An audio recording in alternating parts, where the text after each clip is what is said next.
Bien, ¿qué tiempo me robaron? A mí me enseñaron un dicho católico que el que le roba al ladrón tiene 100 años de perdón. Pero es muy limitante el perdón. Bien. Ustedes vieron algo como esto que yo introduje la vez pasada, ¿no? ¿Recuerdan? Sí, más o menos, ¿eh? Vamos a amplificar un poquito esto ahora. Okay. Bien, esta mañana mencionamos algo de qué pasaba con el cerebro de cada uno de ellos, y más de los mentirosos. Pero cómo al introducir la mentira se pierde el entendimiento. Vamos a hablarlo de una manera ahora un poquito diferente. Vamos a estudiar algo para cuando se mencionen palabras se puedan entender. Aquí usted ve lo que se llama una sustancia blanca, y esta rosada se le llama sustancia gris. La blanca es esta, ¿no? ¿De qué está compuesta la sustancia blanca? Bien, la gris está compuesta por las cabezas de las neuronas, pero las neuronas tienen como una patita bajando, ¿no? Lo llaman axones, y la sustancia blanca son axones. O sea, el cerebro de la neurona y le manda información, y recuerde los astrocitos que tanto le gustaron al pastor, que son las que ayudan, ¿no?, a la mejor comunicación, esos ayudantes. Bien, esto es una neurona, y esta es la parte que está en la corteza cerebral, y esta es la parte que está en la sustancia blanca. Así que están todas las neuronas arriba y la sustancia blanca llevando la comunicación al resto. Pero ¿qué pasa? La sustancia blanca está formada por prolongación nerviosas, ¿no?, recubiertas de mielina, quiere decir la capa que cubre la neurona, de color claro debido a la mielina, a esa sustancia, más en el interior del cerebro, no en la corteza. En la médula dice tractos ascendentes y descendentes, o sea, ¿no?, dos caminos, y funciones de conexión son las funciones de ella. De la sustancia gris está formada por los cuerpos de las neuronas, o sea, la cabeza de ellas. Es de color más oscuro, dice, está más en la corteza, eso lo venimos diciendo, y en la médula, dice, celular, nerviosas y motoras sensoriales están ahí, y sus funciones es el procesamiento de información. Quiere decir, procesamos en la corteza, pero vamos a ver qué pasa con la otra sustancia, ¿no? Aquí volvemos a repetir las neuronas, ¿no?, y luego los axones, que son el cuerpo y yo bajando, ¿no? Aquí no están los astrocitos como lo vimos anoche, porque esto es un descubrimiento reciente, no tiene muchos años y todavía se está estudiando. Aquí vemos la conexión de neuronas, una conectándose con la otra, y así van conectándose todas las neuronas, se pasan la información. Por eso tenemos una mente asociativa completamente, porque una neurona se comunica con la otra, ¿no? Y así se van haciendo conexiones. Pues aquí vemos una tomografía de la cabeza, una resonancia magnética, donde ve el tejido cerebral normal completamente, y de este lado tiene una sustancia blanca que se ve. ¿Qué desapareció ahí para que hubiese sustancia blanca? Las grises. Exacto. ¿Estamos bien? Bien. A esto solamente se le llamaba white matters. Esa era la palabra que se usaba. Dice, sustancia blanca. Y no se le dio importancia. Pero esto es muy característico de lo que vamos a explicar ahora, ¿no? Enfermedad de la sustancia blanca, como se llama. Esa es la enfermedad de la sustancia blanca. La enfermedad de la materia blanca es el desgaste del tejido de la parte más grande y profunda del cerebro, no de la corteza, ¿eh? Dice que incluyendo el envejecimiento la puede causar. Eso es cuestionable. Este tejido contiene millones de fibras nerviosas o patitas o axones que conectan con otras partes del cerebro y la médula espinal, que es la que tenemos en la espalda, y envían señales a los nervios para que se comuniquen entre sí. Un material graso llamado mielina protege las fibras y le da el color a la materia blanca. Ahora bien, la principal función de la sustancia blanca es la correcta transmisión de información cerebral. La correcta transmisión de esa información. Esta sustancia tiene una gran implicación a la hora de permitir al ser humano trasladar los pulsos electroquímicos emitidos por el cerebro al resto del cuerpo. ¿Cómo se hace eso? Bien, cuando se hace un electroencefalograma, ¿han visto personas que le ponen cables acá? ¿Ven? Y el especialista en esto se queda mirando al paciente porque hay una sonda que se tiene que ir moviendo, pero si el paciente movió una mano, entonces da un saltito y pone movió la mano. Si tragó, tragó, porque quieren registrar cada impulso que está ahí con lo que él está haciendo. Así que cuando usted se mueve, cuando mueve un pie, todo el electroencefalograma va leyendo y va diciendo, hizo esto, ¿no? Y eso solamente para ver, porque a veces hay ondas cuando el paciente no ha hecho nada, que es casi siempre en los pacientes epilépticos, que hay unos cortocircuitos completamente muy fuertes, ¿no? Entonces eso lo hacen para diferenciar una cosa de la otra. Entonces muchas enfermedades o lecciones y toxinas diferentes pueden provocar cambios en la materia blanca. Los médicos señalan los mismos problemas de los vasos sanguíneos. Ayer hablamos nosotros de la demencia vascular, ¿no? ¿Qué provocan los problemas cardíacos o accidentes cerebrovasculares? ¿Cuáles son? Presión alta, arterial alta por largo plazo, que no se cuidan las personas. Eso tiende a crear problemas en la sustancia blanca. Inflamación continua de los vasos sanguíneos, ¿no?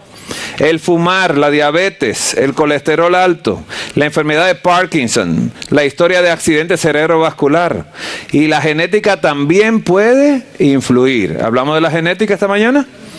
La genética también influye en la sustancia blanca. Entonces, la materia blanca le ayuda a concentrarse y resolver problemas. También juega un papel importante en el estado de ánimo, la marcha y el equilibrio. Entonces, cuando algo anda mal, puede notar lo siguiente en esa sustancia. Dificultad para aprender o recordar nuevas cosas. Dificultades para resolver problemas, pensamiento lento. ¿Ah? ¿Oh? ¿He escuchado eso alguna vez? Pérdida de la orina, depresión, problemas para caminar y problemas de equilibrio y más caídas también. Aquí vemos el cerebro. ¿Cuál es el normal de todo lo que vemos acá? El de la derecha. Y usted ve los otros como tienen sustancia blanca apareciendo, pero eso a menos que lleven a la persona y le hagan una resonancia magnética se va a tocar. Pero siempre veo personas y yo le digo, pero déjame ver los resultados, porque los médicos encuentran su sustancia y le dicen, why matters. Y digo yo, ok. Pero cuando yo lo veo, digo yo, oh no, esto es una cosa. No, pero me dijo que eso no era nada. Digo, es algo porque tú tienes un problema. Y no te lo encuentran, pero ya te lo encontraron. Pero no todos están hoy en día en eso. Eso es muy común. Cuando las cosas son comunes, a todo el mundo le pasa, pues lo dejan así. Porque parece ya de normalidad. Bueno, no dije eso, pero bueno. Aquí usted ve cómo las otras resonancias magnéticas aparecen en la sustancia blanca en el cerebro. Si a usted le han hecho un estudio de esto, por favor, léalo, ¿no? Es importante hacerlo. Aquí vemos la sustancia gris, ¿no? Y vemos la sustancia blanca, ¿no? Ahí vemos una caricatura que hicieron, ¿no? De una resonancia magnética, ¿no? De la corteza, ¿no? Del cerebro. Ahora bien, ¿qué se ha publicado acerca de esta masa cerebral llamada, ¿no? Sustancia blanca? Materia blanca cerebral, la neuroanatomía, la neurología clínica y correlaciones neuroconductuales. ¿Escuchó la palabra? De la conducta.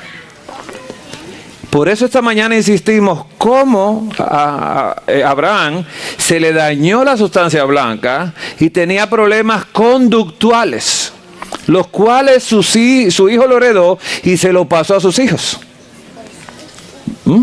A la tercera, cuarta generación de los que le aborrecen, pero Abraham amaba a Dios. Es muy diferente. Ya, Dios le llamó amigo. Es importante esto, porque Dios trabaja con los pecadores. Porque Dios restaura a los pecadores. Porque nosotros somos lo más importante para Él. Porque eso mandó a Jesús. Lo mandó para los pecadores. No sé si usted se siente contento. Yo me siento muy importante porque yo le intereso a Dios. Digo, wow, tú estás interesado en mí. Digo, claro, bruto. Entonces, el Señor está interesado por nosotros. Y nos ama a nosotros. Porque nosotros no podemos hacer nada por nosotros mismos. Todo lo hace Dios. Por eso Él es el creador, el hacedor, el restaurador. Él lo es todo. El jabón de lavadores cuando nos ensuciamos. Mire. Neuroconductuales, la sustancia blanca. Mire qué interesante. El resumen de este estudio, porque no lo voy a leer todo como ayer.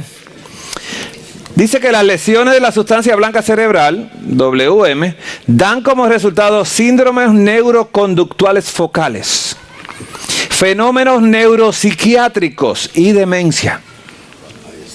¿Qué le pasó a Rey Saúl? ¿No le dijeron demente? Dice, locamente acecho. Pensaba que hacía cosas buenas él, pero eran cosas malas. Esa es mi silla, hermano. No, entonces la puede usar, ¿no? Pero yo vine para verlo de cerca, así que... Ah, no, está bien. La puedo usar. Le presento a ese hermano mío. Eso está soltero, mire. La sustancia blanca cerebral contiene vías de fibra que transportan axones, las patitas de las neuronas, que se unen en las áreas corticales, cerebrales entre sí y con estructuras subcorticales por debajo de la corteza también, lo que facilita los circuitos neuronales distribuidos que sirven para la función de la sensoriomotora. ¿Quién se está moviendo aquí ahora mismo? Eso me lo está ayudando la sustancia blanca. ¿Estamos bien? Y cuando usted ve a una persona, ¿qué tiene entonces? Tengo Problema en la sustancia blanca. Así que los síntomas neurológicos y neuropsiquiátricos discretos resultan de las lesiones focales de sustancia blanca, mientras que el deterioro cognitivo, ¿qué es la cognición? ¿Qué me dice? El entendimiento. El deterioro cognitivo en múltiples dominios, como la demencia de sustancia blanca, ocurre en el marco de la enfermedad de la sustancia blanca difusa. Así se le llama esto, ¿no? Bien, aquí habla de la enfermedad de la sustancia blanca como biomarcador de enfermedad cerebrovascular a largo plazo y demencia. Cuando le ven hoy en día ya los neurólogos más experimentados, ven sustancia blanca y bueno, este paciente puede desarrollar demencia. Y es bueno que, si usted se lo ha hecho alguna vez, que busque que le entreguen los resultados para que lo lea, ¿no? Así se puede hacer algo para restaurar esto. Aquí volvemos a ver a este experto en mentira. Una mentira 1000 veces repetida se transforma en verdad. Eso se lo dijo el diablo a él. Y él la utilizó como ministro de propaganda en Alemania. Y realmente Hitler mató mucha gente. Y él fue el primero que procuró la matanza de judíos. Ojalá que no aparezca uno así para los adventistas. Mire. Esa mentira que usted escucha, que usted se cree, porque hay gente que se la cree, se la puede creer. Dice acá, localización del aumento de materia blanca prefrontal, escucha la palabra, frente, en mentirosos patológicos. ¿Usted cree que Jacob era mentiroso patológico?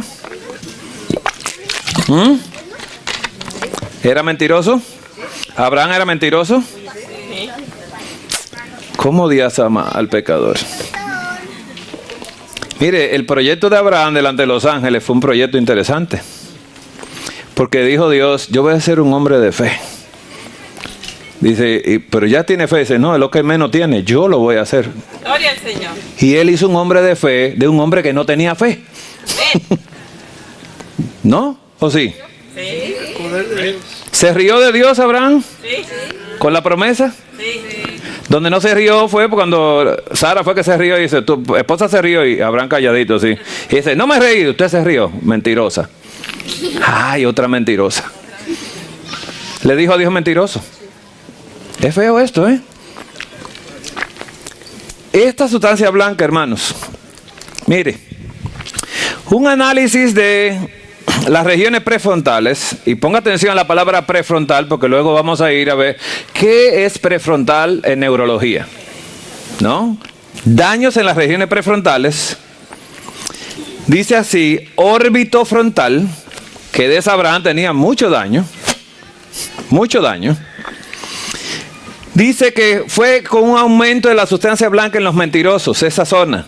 Los mentirosos mostraron un aumento significativo de la materia blanca en la corteza inferior, media y órbito frontal. Órbito de la órbita del ojo y frontal acá.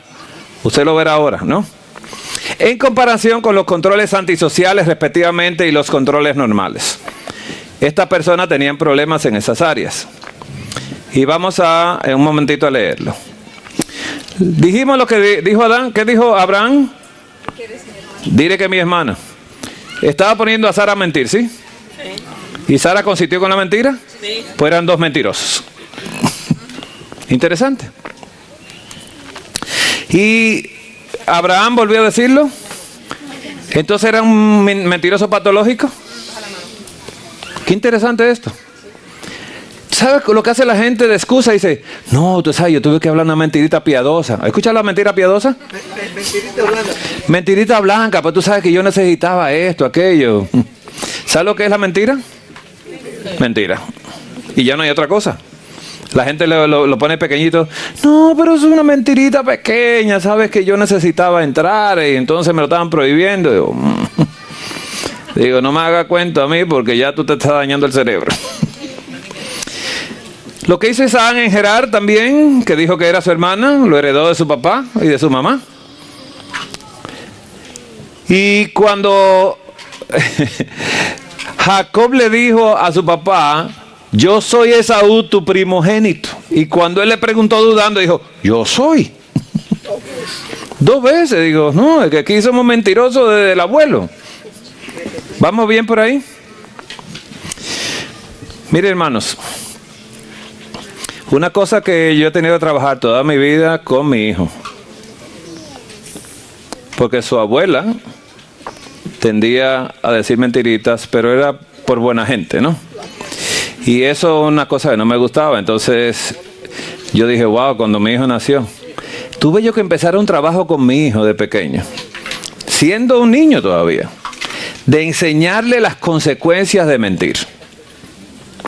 Y él rompía cosas en la casa, porque era un muchacho. Los varones rompen toda la casa, las hembras no, pero los varones sí.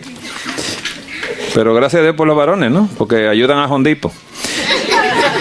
Entonces a él, cuando yo llegaba a la casa, mi hija me decía, papi, se portó mal y por eso rompió tal cosa. Y yo llegaba, me tranquilizaba, lo llamaba a la habitación, mi amor, vamos a hablar. Y nos arrodillamos, orábamos, y le digo, mi amor, mira, si tú me dices la verdad, no te voy a pegar. Y no va a pasar nada.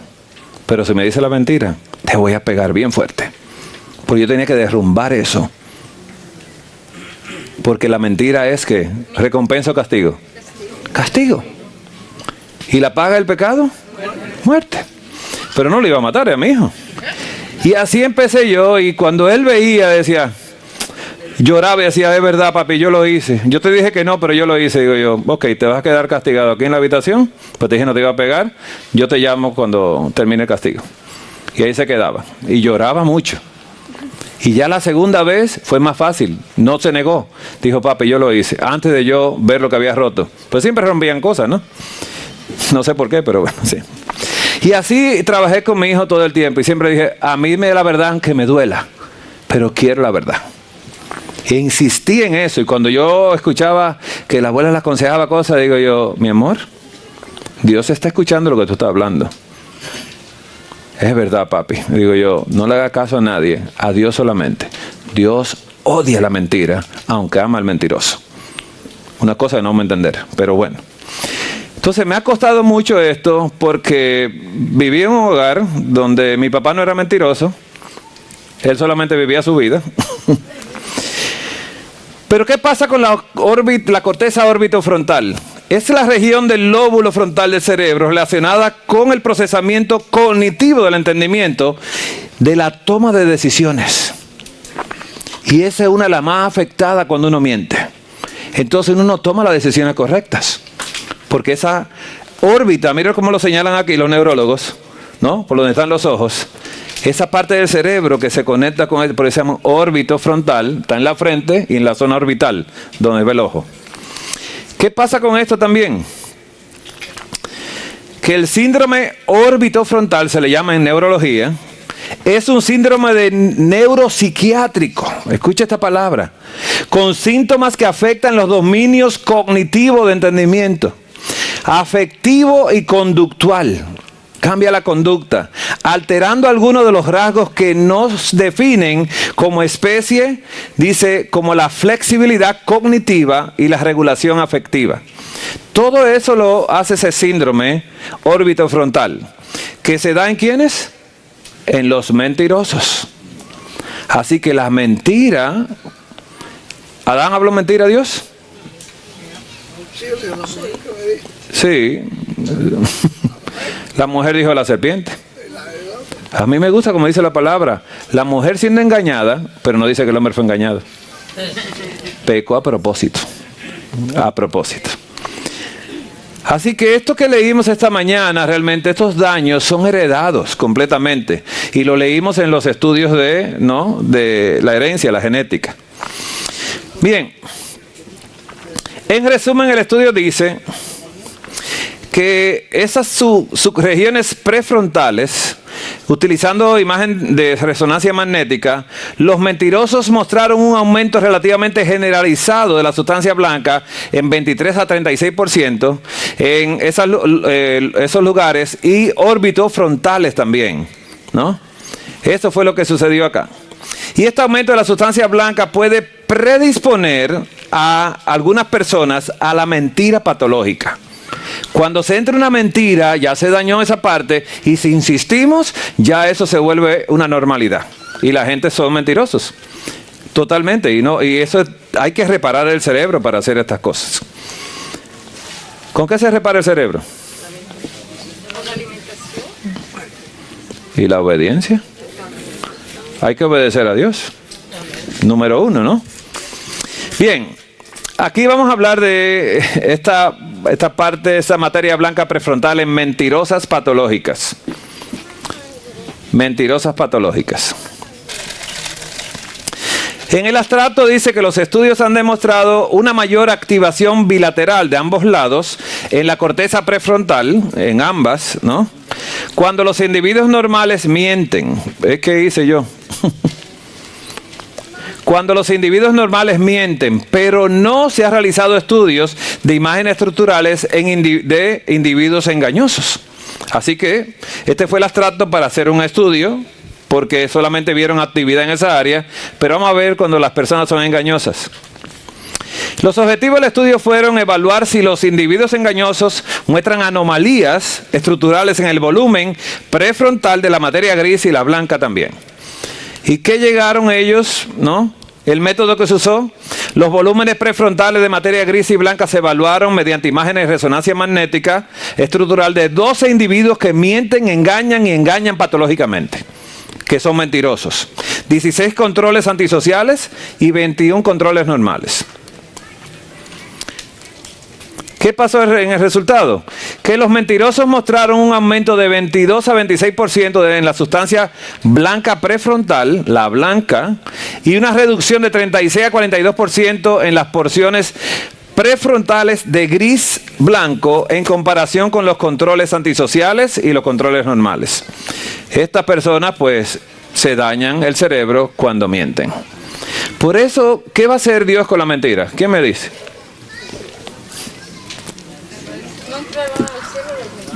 No, pero ¿qué va a hacer con la mentira? Eliminarla completamente, porque el padre de la mentira se llama Satanás. Y cuando usted le cree a Satanás, que él no se cree otra cosa, él sabe cómo dañar cerebros, y es haciendo que la gente mienta.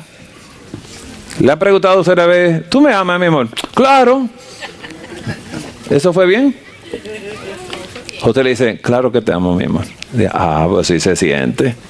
Dice, claro, claro. Y la vecina también, ¿no? Usted no se imagina cuando personas, yo tengo muchos mentirosos como pacientes. Y es tremendo. Las conclusiones de esto es que estos hallazgos proporcionan la primera evidencia de un déficit cerebral estructural en los mentirosos. Implican a la corteza prefrontal como un componente importante, pero no el único. El circuito neuronal subyacente a la mentira proporcionan un correlato neurobiológico inicial de una personalidad engañosa. Esto es tremendo, hermanos. Ese déficit cerebral en un mentiroso. ¿Qué nosotros deseamos, hermano? Que nosotros vivamos la verdad.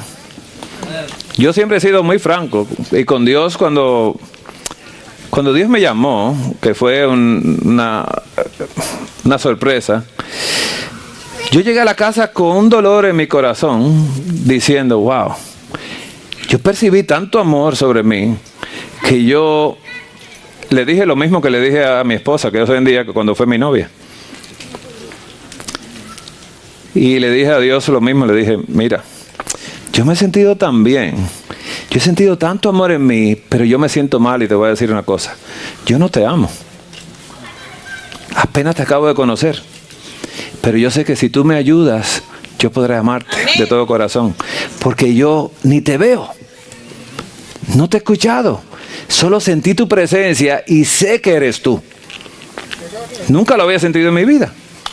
Cuando empecé con mi novia, en el año 84, ella me dice entonces, digo, somos novios, pero tú me quieres, digo, no, ni tú tampoco me quieres a mí. Pero yo creo que nosotros podemos sembrar el amor y podemos hacerlo crecer y yo no estoy jugando contigo. Y nos casamos el año 90 y hasta el día de hoy. Hasta se enamoró de mí. ¿Te has jugado con eso alguna vez? La corteza prefrontal, localización en el cerebro. La corteza prefrontal es una parte de la corteza cerebral perteneciendo al lóbulo frontal. Está dando la anatomía.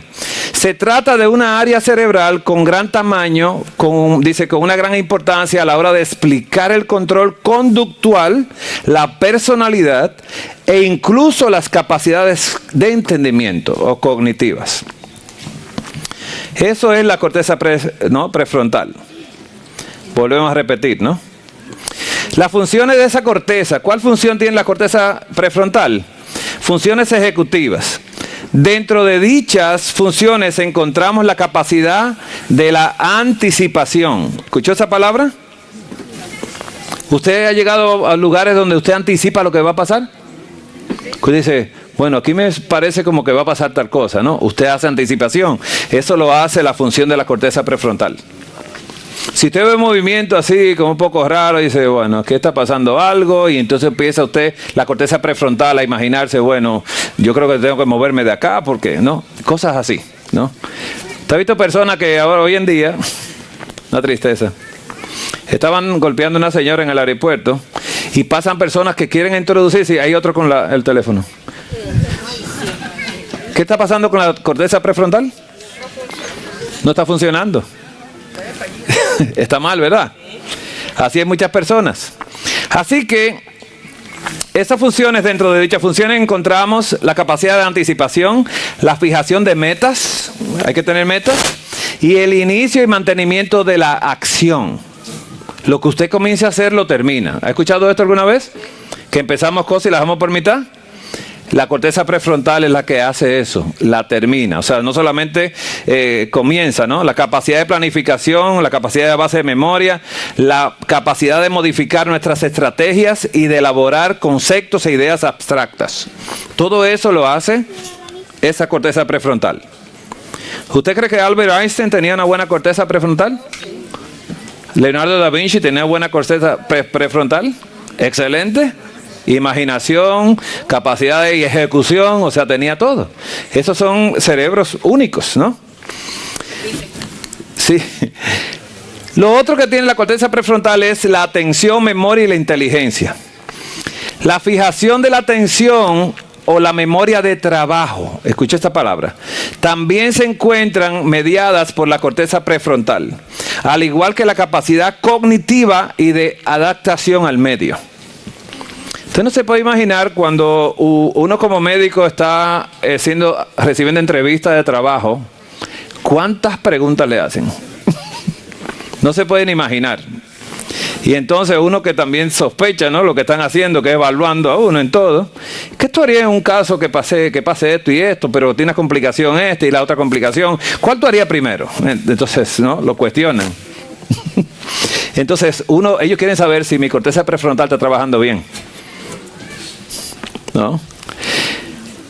Esa es la atención, memoria e inteligencia, la corteza prefrontal, que es la que el enemigo quiere dañar en nosotros, ¿no? Lo que Dios hace por nosotros, hermano. Amén. Lo otro es la conducta social, depende de la corteza prefrontal. Así que otra de las principales funciones de la parte prefrontal es el control de la conducta social.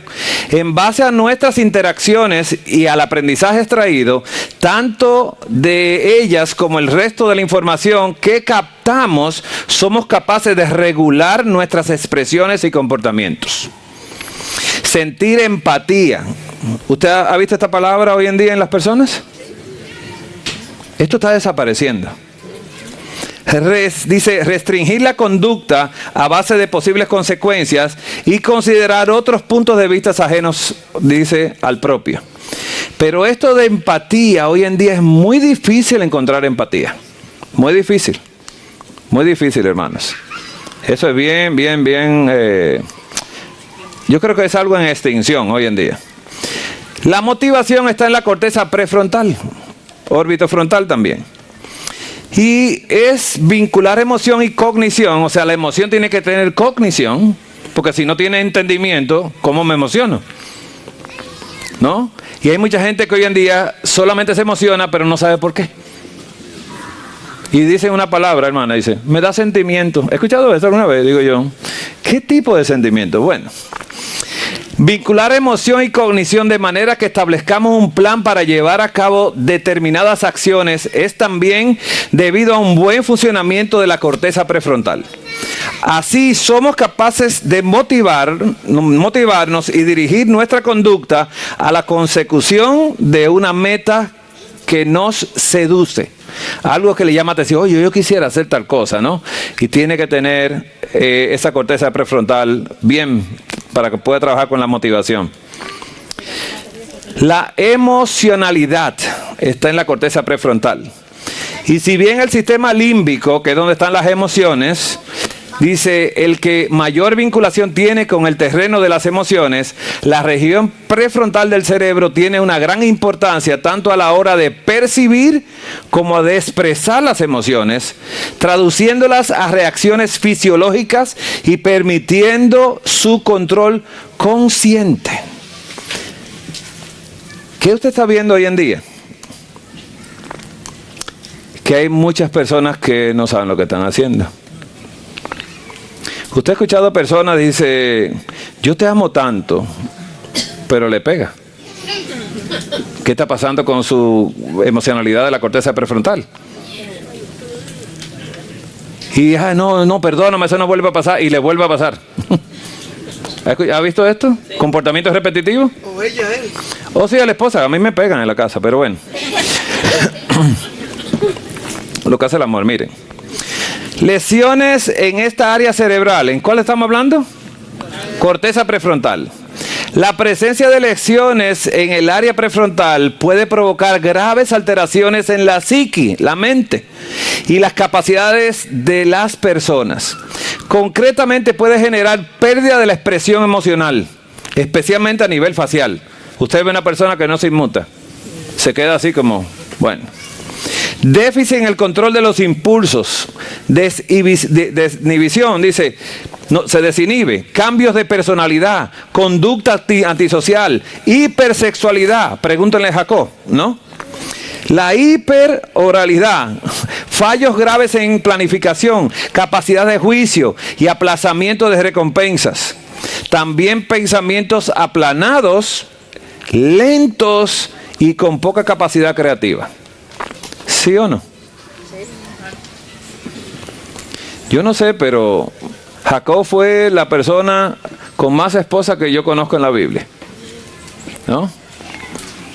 Y decía, no, que eso era permitido en la cultura. ¿Cuál es la cultura de Dios? Creó una mujer para un solo hombre. ¿Eso lo hizo Dios? ¿Y qué dice el Nuevo Testamento? Que cada cual tenga a su esposa en santidad. Pues no dice, sea como Jacob. Hermanos, todo esto le he querido dar una importancia, porque esta mañana hablamos, pero esta es la parte científica de cómo se daña la corteza prefrontal en los mentirosos, ¿no? En estas personas que mienten para salvarse de las situaciones, ¿no? Todo esto es grave para el cerebro y el que más los conoce esto es Dios. Por eso Él envió a Jesús para sanar el corazón de nosotros. Amén. Así que en psiquiatría, esta es una revista colombiana de psiquiatría, interesantísima. Menciona acá en esta revista los múltiples rostros del síndrome orbitofrontal. Orbitofrontal. Dice aquí los múltiples rostros. Quiere decir que los psiquiatras ven a una persona con ese problema que cultivaron, y aunque ellos saben son mentirosos, no se meten en la mentira, solamente trabajan con la enfermedad mental. Entonces dice acá que el síndrome orbitofrontal es un síndrome neuropsiquiátrico, como ya dijimos, con síntomas que afectan los dominios cognitivos, afectivos y conductual, alterando algunos de los rasgos que nos definen como especie, como la flexibilidad cognitiva y la regulación afectiva, que ya mencionamos anteriormente. Esto fue un estudio muy interesante publicado en esta revista de psiquiatría y publicado aquí en Estados Unidos también. Me parece interesante. Así que Proverbios 4:23 dice, sobre toda cosa guardada, guarda tu corazón, porque de él mana la vida. Lo que más debemos de guardar es esto, ¿no? El corazón, nuestro cerebro, ¿no? De esas avenidas del alma. Entonces, con esto ya yo me voy a mi casa, porque ustedes ya se despidieron. Hermanos, ¿alguna pregunta? No creo que... Así que, hermano, gracias por todo y váyanse a dormir ya, ¿ok? Que está bueno. Una manera de terminar muy interesante. Dios le bendiga, hermanos.